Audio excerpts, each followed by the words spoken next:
Proselytism. It's an interesting choice of name for a band playing black and thrash metal. At least how I understand the word of becoming kind of a process of becoming kind of a convert of a new faith or anything. Anyhow, this one is from Norway and it's the debut album called Blood of the... Can you say it? Blood of the Deceivers. Now this one is pretty new one from 2018 and this duo is playing sort of a black thrash combo in the way that Norwegians have been doing for quite a long time. Not exactly the next Hour Noir, not as technical, not as original, but definitely somewhat interesting considering that sometimes bands doing combo or fusion of different styles fail to grasp the idea what made these styles interesting in the first place. Now, Proselytism is combining riffs from thrash metal into the vocal style of black metal and then kind of binding these different ideas together in a way that becomes energetic package full of tempo of the faster sort, but also able to slow down whenever it's needed for.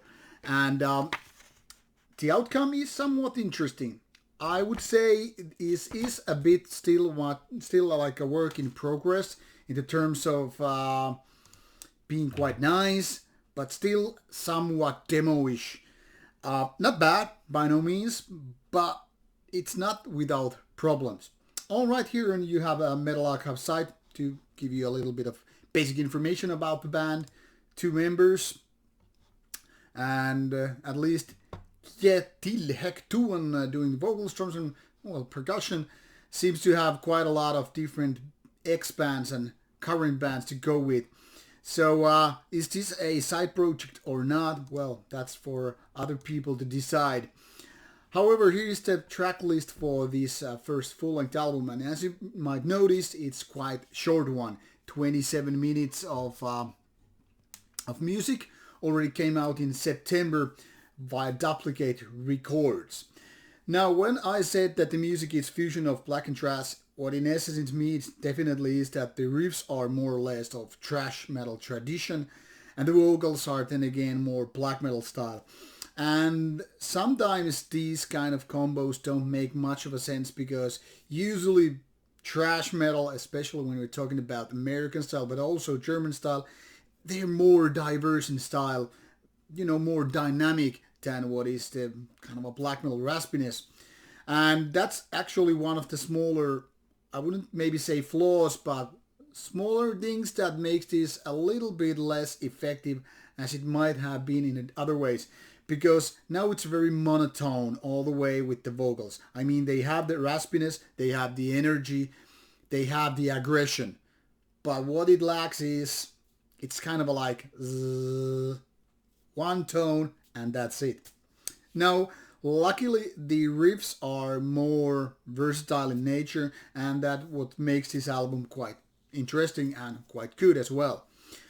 Then again, the production on the album is not as powerful one might hope for. It's kind of dirty.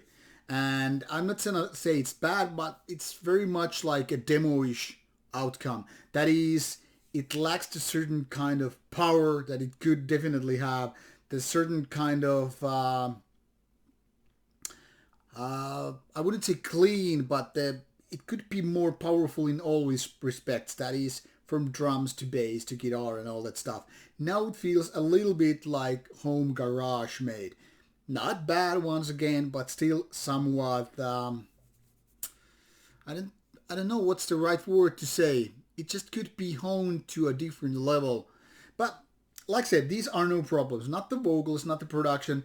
It just gives me this feeling that with more excessive demoing, these kind of minor things could have been taken care of. Then again, these are also things that are related, such matters as budget, studio and all that stuff. And if you're a new band and working still relatively small label, well, you kind of see the problem there, especially Norway not being the cheapest of the countries right there. I mean, it's quite expensive in all respects. Anyhow, there are no major things to ruin this full-length album. I think what Proselytism has going on is in fact quite interesting, and I would say this is very typical first album. You have the basic idea, you have all it laid down there, but no cigar just of yet. Anyway, in my opinion, this is definitely worth taking a listen.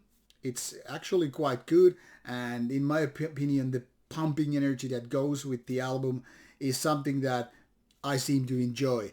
Not just as much as I was hoping for. But then again, because of the rather short length overall, it doesn't leave you bored. So it's easy to just go with this 27 and then some minutes, and you're just like, okay, this was a nice breakfast kind of a thing. And now you move on to your lunch or dinner or whatever albums you prefer. So go take a listen. You will find the link in the description box, and I hope you enjoy it.